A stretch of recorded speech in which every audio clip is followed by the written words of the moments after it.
Er kan meer bewogen worden hier in Blerik in de bijzondere speeltuin.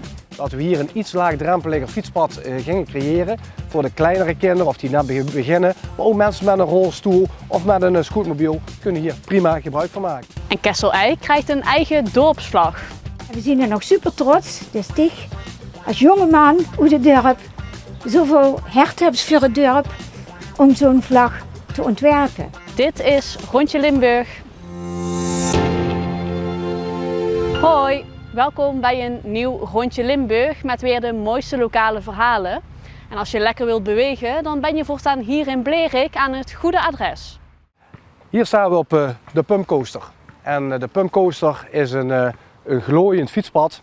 Gaat van A naar B met eigen rotonde met een hoogteverschil. In het eerste plan hadden we hier een pumptrekbaan in gedachten. Alleen die ligt nu een prachtige baan in het Klingenbergpark. Maar we wilden toch zorgen dat we hier een iets laagdrempeliger fietspad gingen creëren voor de kleinere kinderen of die net beginnen. Maar ook mensen met een rolstoel of met een scootmobiel kunnen hier prima gebruik van maken. Nou goed, zien we iets verderop een prachtig basketbalveld. Een basketbalveld wat we echt hebben opgebouwd met ondergrond met rubberen tegels, een mooie hart, waardoor de bal heel mooi is bounced. Daarnaast biedt de locatie ruimte voor calisthenics, hardlopen, klimmen en klauteren, fitness en de urban scene. Deze veelzijdigheid aan activiteiten sluit perfect aan bij wat Blerik nodig zou hebben. Belangrijk was dat er iets ging gebeuren in Blerik, want daar waren de gezondheidscijfers niet optimaal. En hoe kun je uitgedaagd worden in je eigen leefomgeving? En dat is eigenlijk het vertrekpunt geweest in april 2023 om dit project op te starten. Om hier het eerste Skills Garden of hoogwaardige beweegvoorziening neer te leggen. Hier staan we bij het Multicourt. Het Multicourt is een veelzijdige voetbalplek, speelplek, sportplek. En je ziet al de kleuren, het kleurenpalet in de vloer. Het is een beetje onnatuurlijk. Maar hier zijn een aantal zaken die opvallen. En dat is dat de goals in het veld staan. Je hebt geen echte achterlijn. Alle lijnen zijn asymmetrisch. Er zijn diverse kleuren. Dat wil zeggen dat je hier het brein moet laten werken. Nu zie je achter mij van allerlei hoogtes, kleuren, etc. En dat is bewezen dat het ook werkt. Dat jeugd daar naartoe getrokken wordt en ook anders en wellicht meer gaat bewegen. Om dat doel te bereiken was het belangrijk om de behoeften goed in kaart te brengen. Daarom bundelden jongerenwerkers en het Blariacum College hun krachten. Nou, wat je vooral terug hebt gehoord is voetbalveld. En daarnaast heb je ook basketbal gehoord.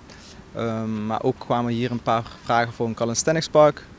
Dus dat hebben ze er goed in verwerkt. Het beste is om met de jongeren samen te kijken naar wat ze willen.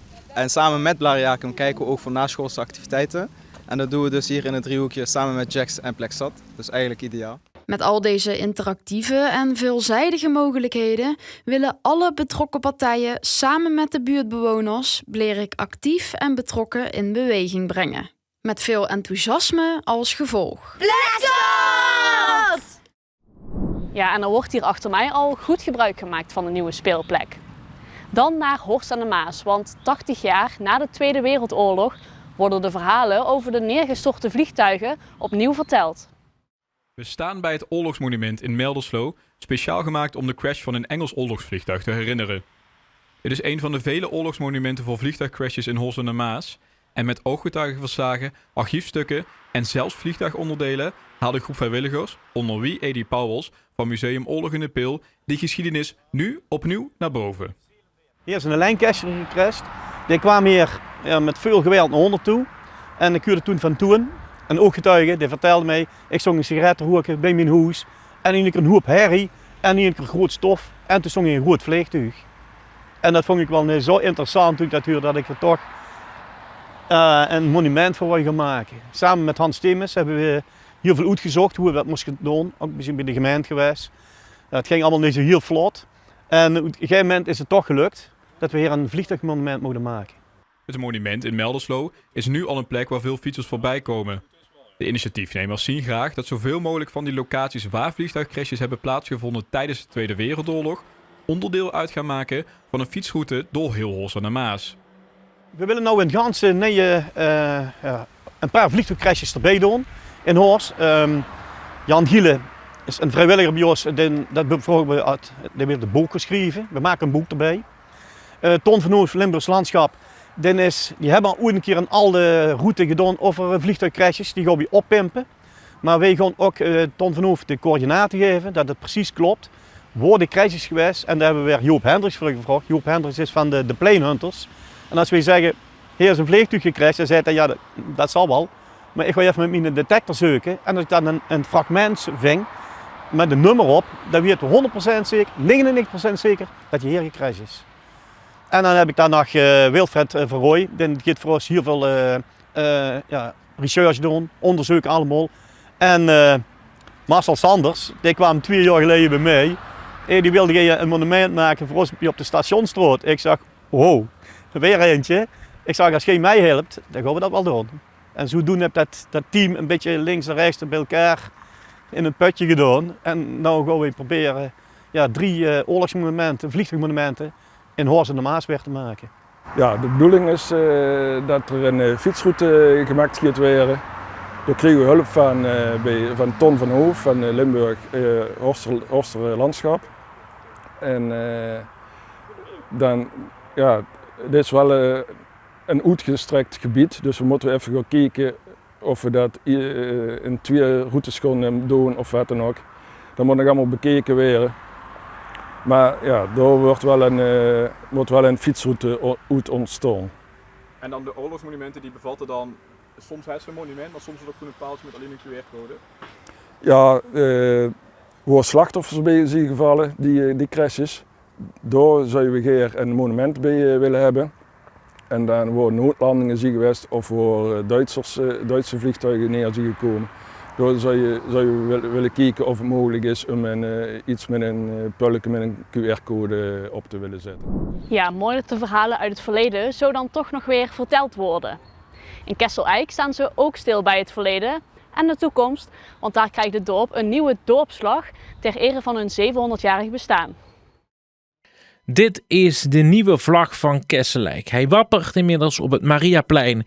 De vlag van het dorp is ontworpen door inwoner Giel Muizenberg, die daarmee tegemoet komt aan de wens van veel inwoners. Kessel-Eik heeft geen eigen postcode, dus ik vond het wel belangrijk dat Kessel-Eik een eigen identiteit kreeg en het verdient het ook. Met alle vrijwilligers die we hebben wat we doen voor het dorp, vind ik dat wel nodig was. Ook in het kader van volgend jaar 700 jaar bestaan van het dorp. Met het feest wat we gaan organiseren, 4-daags, dat dit wel een mooie aansluiting is. Giel verdiepte zich in de geschiedenis en zocht wapens en kenmerken die Kessel-Eik symboliseren. Ik ben begonnen met ontwerpen met het wapen van Kessel erin. Dat heb ik hier ook allemaal op staan. Dan zie je het wapen van de heren van Kessel met de kleuren groen en blauw. Het groen staat voor de natuurgebieden die we hebben, de Weerbeemde, de Mussenberg bijvoorbeeld, Schoenpunt en het blauw van de Maas. En dan hebben we uiteindelijk verschillende versies gehad, hoe je toch meer eigen, dus we hebben de leeuw van Gelre er toegevoegd. En uiteindelijk heb ik nog met Henk Thiessen gekald. Hij is een prachtig boog aan het maken over Kessel-Eik. En met de historie en zo zijn we uiteindelijk op dit ontwerp gekomen. Het wit, het groen heb ik er toegevoegd, want het wit zit hier dan nog wel bij de heren van Kessel, maar nog niet. Het wit staat voor de eenheid tussen het dorp en de hei. Het groen alweer voor de natuur. Het wapen van de heren van Kessel is teruggekomen. De eik plus het gouden kleur staat voor de vruchtbaarheid van het dorp. En de eik is een heel herkenbaar punt in Kessel-Eik, waar de naam Kessel-Eik eigenlijk niet vanaf komt, maar wel van Eke. Dat is een Romeinse waterput, maar niet de eik, maar het is heel herkenbaar. De leeuw van Gelre komt terug, de linie tussen staat voor de gekke graaf. Er was vroeger een landsgrens tussen het graafschap Gelre in de late middeleeuwen en de bisdom van Luik. En uiteindelijk heb ik dit samen met de grafisch designer hebben we dit ontworpen tot uiteindelijk de vlag waar de Maas ook terug op te zien is, wat ook een prominent punt is in het dorp. Niet alleen tevredenheid bij Giel, maar ook bij het dorpsoverleg en de gemeente die het exemplaar onlangs in ontvangst mocht nemen. Een ontwerper van Innova die zorgde uiteindelijk voor het definitieve ontwerp, zodat de vlag in productie genomen kon worden. De eik is hier nog heel symmetrisch, waarop de designer het minder symmetrisch heeft gemaakt. En dat zijn die kleine punten die ik dan best wel nog niet heb kunnen doen, maar zie je wel wat het echt afmaakt. En ja, ik vind het zelf een compleet. Het klopt, het zit goed in één, al zeg ik het zelf. En, ja, ik vind het prachtig en ik hoop dat het dorp, en ik heb het zo de dorp gehoord, dat ze het ook heel schoon vinden. En dat is ook het belangrijkste, dat de mensen de dorp het ook omarmen en het eigen maken, zeg maar. En we zijn er nog super trots, dus ik als jonge man uit het dorp zoveel hart heb voor het dorp om zo'n vlag te ontwerpen. En blijft altijd in de naam verbonden aan de vlag. Waarom dat er ook in het dorpsoverleg zit, ze zullen dat altijd terugvinden. Dat is dicht te maken dus van de vlag. Dankjewel. Alsjeblieft. Straks zie je dat Otto Wunderbaar voor de 3e keer op Tomorrowland verscheen. Ja, het is wel een droom om het allergrootste en mooiste festival van de wereld weer te mogen doen. Ja. Dus, en dat als feestartiest is wel een heel groot privilege om daar te mogen staan, ja, absoluut. Maar eerst naar het mysterie Flujas, want daar verscheen een boek over. Want het gaat eigenlijk van het begin af, Flujas, zeg maar 96 na Christus. En dan Christus, ja, op een gegeven moment hij blijft niet leven, maar in de 17e en 18e eeuw ontkomt hij weer via de poppen, wordt hij tot leven gewekt. Dan is het al een sage. Louis Tinneveld uit Grubbevost schreef een dialectboek over Flujas, de stadsstichter van Venlo. Hij heeft nooit bestaan, maar toch kent heel Venlo hem en is de naam gekoppeld aan onder meer een plein, een collectief en, onder de Nederlandse naam Valuas, een middelbare school. Ja, het komt altijd bij mij, popt dat op. Ik ben een lopende hond en aan de ene keer denk ik van, dat kan ze wat van doen. Maar dit was op een gegeven moment aan de hand van een foto die ik tegenkwam. En dan weet ik niet of wie het vroeger was, of dat het een krantenartikeltje was. En toen zag ik die reuzen stond en dacht ik, Flujas. Flujas, ja, daar werd iedereen wel een beetje van. Maar over de jeugd van Flujas werd niet eens wat. En dat kan ook niet, want dat is gewoon verzonnen vooral. Toen dacht ik, ja, dat is eigenlijk zund, er ontbreekt wat. Ik moet iets verzinnen voor Flujas ook jeugd heet. En omdat dat in 96 na Christus eigenlijk een beetje begonnen is met Flujas, zeggen ze dan. Maar niks van bekend is, heb ik dan verhaal gemaakt van Flujas jong. Wie is dat gegroeid? Maar dan kost ik niet even de ontwikkeling van Venlo af, omdat het zich door afspeelt. Dus heb ik eigenlijk de eeuwen een beetje bijeengemaakt, bijeengebundeld. En door een klein beetje de economische geschiedenis van Venlo neven dat verhaal van Flujas laten lopen. En de sterke verhalen van Flujas die komen iedere keer terug, maar dan een beetje aangedikt. Hij wordt ook altijd een beetje groter in de persoon, in de reus. Hoewel het dus een mythe is het wel een mythe die als een soort Odysseus omarmd is door Venlo. Het is een verhaal waar Venlo zich aan heeft opgetrokken om een stad te zien die zich heel wil zien.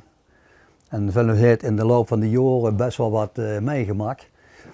Er zijn landen geweest, Spanje, Frankrijk, die hebben bezettingen doorgehad. En dat was een vestingstad. En Venlo is economisch een grote handelsstad geweest, ook een handelsstad geweest in het verleden. Maar die zijn elke keer wel uit de dal gekomen en elke keer hebben ze zich wel weer als economische en vervoerstad, en dat is het nu nog steeds, hebben ze zich kunnen manifesteren. En ja, Flujas, ja, die poppen die zien er nog altijd, die werden door het Akkermansgilde weer die beheerd. Die komen ook voor en na, komen die ook wel weer op straat of bij gelegenheden weer die gepresenteerd. En dat is eigenlijk de eigenheid van Flujas en Venlo. Venlo en Flujas hoort bij elkaar. Zoals gezegd is het een dialectboek, volledig in het Venlo's dialect. Dat heb ik bewust gedaan, omdat ik denk het is iets van Venlo.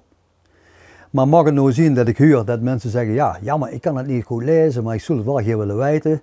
Nou, dan wil ik het ook nog wel in het Venlo's vertalen en dan of in het Nederlands vertalen en dan het Nederlands uitgeven. Maar voorlopig blijft het gewoon even voor Venlo. Ja, ik ben nu wel erg benieuwd naar dat boek. We gaan naar Maastricht, want daar is namelijk een vliegende wereldprimeur. Ja, nou ja, jij had hem het eerste gezien, hè? Je zei al, er vliegt een hele grote bruine vogel. En ik dacht, nou ja, overdag. Maar je had gelijk. Het was een van onze jonkies. En je zag al, die zijn echt al heel erg groot. Dus ja, je hebt een jonge oe net zien vliegen. Het is primeur na primeur in de Maastrichtse oehoevallei. Eerder bevruchten de mannetjes oehoe 2 vrouwtjes, ongekend voor de Europese oehoe. En haalde de bigamie het wereldnieuws. Nu blijkt, tegen alle verwachtingen in, dat het mannetje het is gelukt om beide nesten in leven te houden. En wat er gebeurt is dat mannetje begint meestal hier. Hij zit vaak ook hier. En dan Als het donker wordt, dan roept hij hier wat en dan gaat hij na een half uurtje ongeveer naar de tweede vrouw. Inmiddels zijn de jongen zo groot dat ze al zelf moeten beginnen te jagen. Een paar weken geleden moest hij op allebei de plekken echt fors aan de bak, omdat moeder nog bij de jongen moest blijven. Weet je, het thuisbezorgd komt hier niet, hè? Dus hij had het nogal druk, want als jij opgroeiende jonge oehoes hebt, en hij had er dus op dat moment 6, 3 hier en 3 daarachter. Per jong moet er zo'n 400 tot 500 gram voedsel in per nacht. En dan moet zijn vrouw ook nog eten, dus die moest gewoon 1 kilo of 4 bij elkaar zien te scharrelen elke nacht.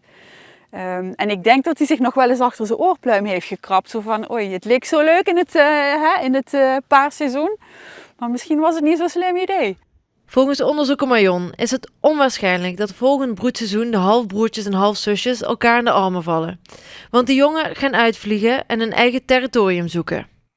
Lang geleden, ik geloof in 2010, ook zenderonderzoek gedaan naar het gedrag van die jonge oehoes. En toen bleek dat die echt wel gemiddeld, volgens mij in 80 kilometer hier vandaan, een eigen plek vinden.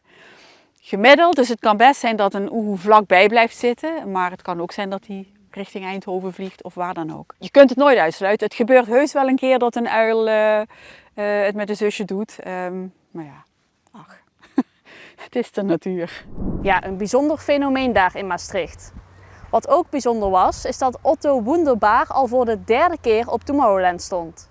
Ja, het is wel een droom om het allergrootste en mooiste festival van de wereld weer te mogen doen. Ja. Dus dat als feestartiest is wel een heel groot privilege om daar te mogen staan, ja, absoluut.